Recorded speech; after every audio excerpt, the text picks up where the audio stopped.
R.L. Stine is probably best known for Goosebumps, and I remember reading those books all the time. I actually have a full-on collection of that series, so that's pretty awesome. But what you probably don't know is that he actually had this other book series called Fear Street, and I've never read any of those books. I do own one of them. I've just never actually read it. But I always heard these things about like, oh, it's so much darker than Goosebumps and all that stuff. And obviously we've seen Goosebumps movies, and there was a Goosebumps TV series. They're actually doing a reboot for that Goosebumps series as well. So that's continuing on strong. But Fear Street is the much darker franchise. And a while ago, we heard the news that they were making a live action movie adaptation with a full on trilogy for Netflix. And obviously, I was interested. I was like, all right, let's see how this turns out, especially since I hadn't read the book, so didn't really know what to expect. Especially because I'm not a huge horror fan. I've actually never even technically watched a horror movie until now. I guess this is my first one, so first time for everything.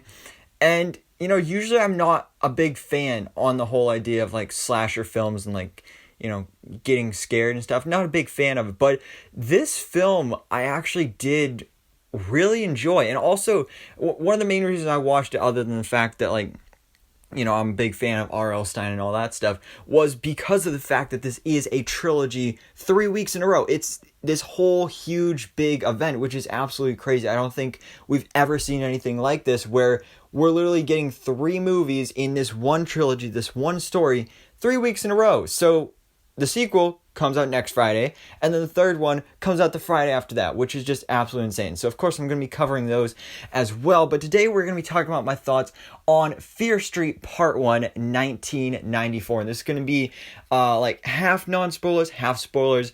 So if you haven't seen the movie yet, I'm going to tell you exactly why you should watch it, and then I'll give you a spoiler warning when we do get into spoiler territory. So guys, this movie is so good, again, because it just changes my whole opinion on horror movies. Or, well, I don't know if it does, but at least on this franchise, because I was really into this, because it definitely reminds me of Stranger Things. That's definitely the biggest influence that I see here, along with, of course it's inspired by multiple other, like, actual horror movies, but Stranger Things is the first thing that comes to mind, in my head.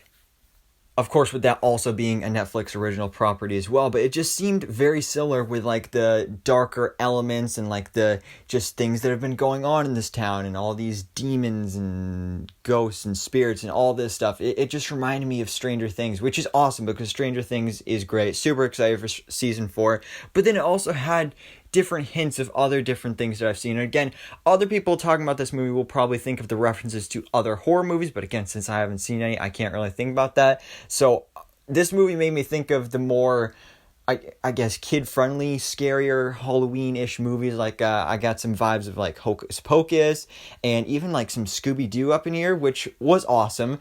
And it was just really fun. This was a nice movie that was really able to balance out, obviously, doing the horror and all the scary gore and blood and all that stuff. But then there was also comedy in here, which is great. I always love me some comedy. And there's actually some really funny parts in here, as well as romance, which is, I think, pretty much like a cliche and like something you always see in horror movies. But I feel like that was done really well here. I feel like the cast had great chemistry. And speaking of that, the cast for this movie was amazing.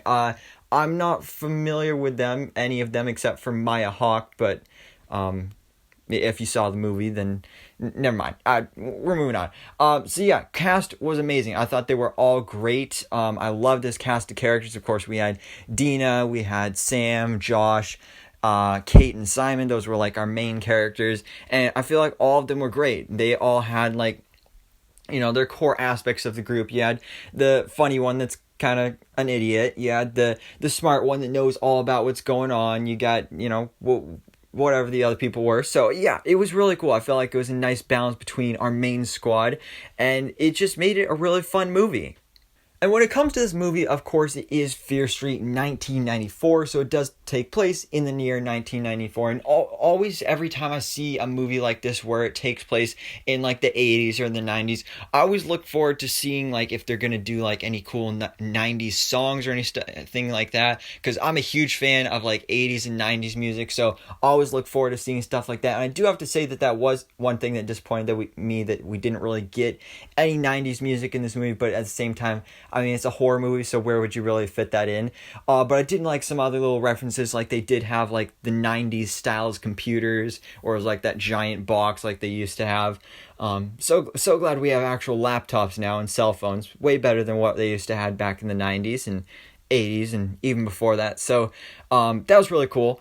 But this is a horror movie that, again, it sets up this whole franchise. And when it comes to horror movies, I think one of the biggest things that you're looking for, at least in my opinion, again, as a rookie horror fan, is twists and turns and surprises. That's always something you want to see because, you know, a lot of times there's going to be stuff that's predictable. There's going to be a lot of predictability here.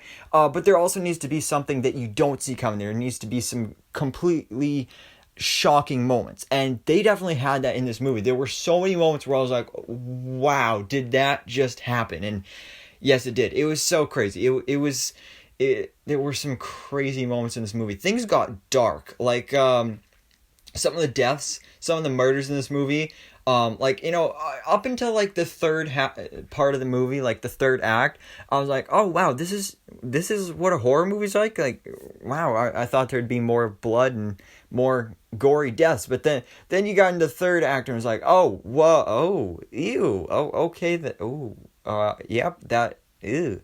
Okay, so, yeah, there was some gross stuff in here, but that's a big part of the appeal for horror fans. So I'm pleased to say that is, I can report good on the gore, because there was a lot of it, especially in that third act here.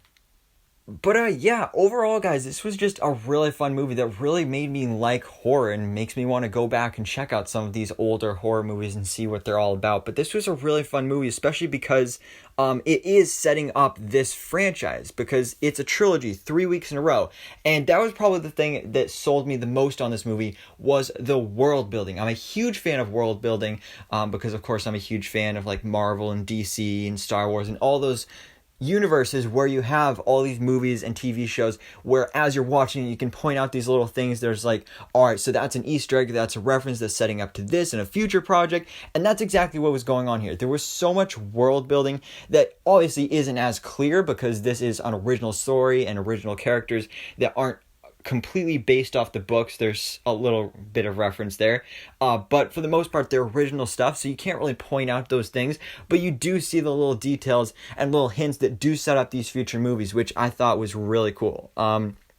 But yeah, guys, so if you have not seen this yet, again, Fear Street Part 1, 1994, you need to check it out because it is such a good movie. I really enjoyed it. Probably don't recommend checking it out at nighttime like I did, although if you're adventurous and brave and you want to go for it, then I say go for it. I regret it and probably gonna have nightmares tonight, but we'll see. Thumbs up. We'll hopefully, fingers crossed, not.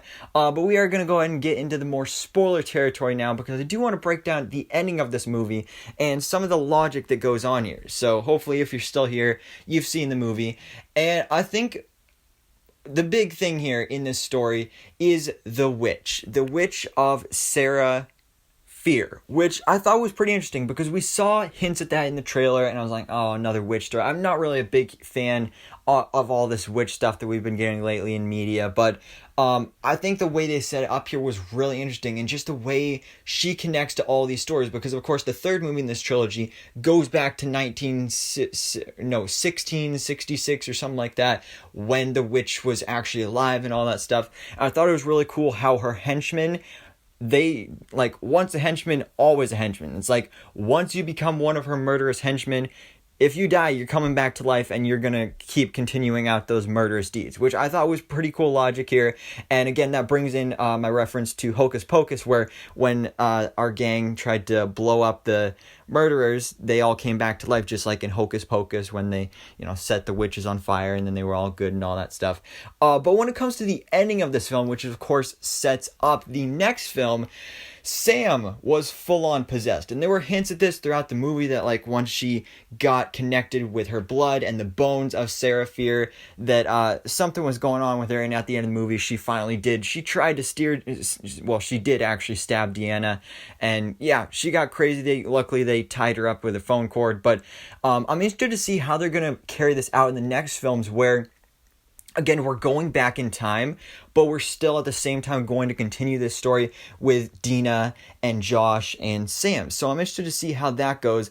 But with our end here, this is where Dina actually gets that call from the sole survivor of Camp Nightwing, which is what the next movie is about when we go back to Fear Street Part 2, 1978, which I'm really looking forward to because Sadie Sink is one of the stars of it. And, of course, I know her from Stranger Things, big fan of her.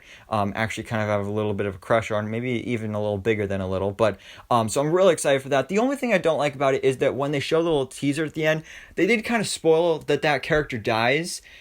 Which I don't like, but that's one problem with it when you're going back in time instead of forward, is that now, like, we know that those characters die, so there's not going to be as many surprises when it comes to, like, oh, is that character going to die? Yeah, she's going to die, because now we know. But, yeah, guys, I am so excited for this. Of course, I'm going to cover Fear Street Part 2 in 1978 when it comes out next week, although Black Widow comes out the same day, so I'm not going to be able to, probably won't be able to get it out as early as I am this video, but we'll have to wait and see, guys. I am so excited for this. This was such a fun movie. I really had a lot of fun.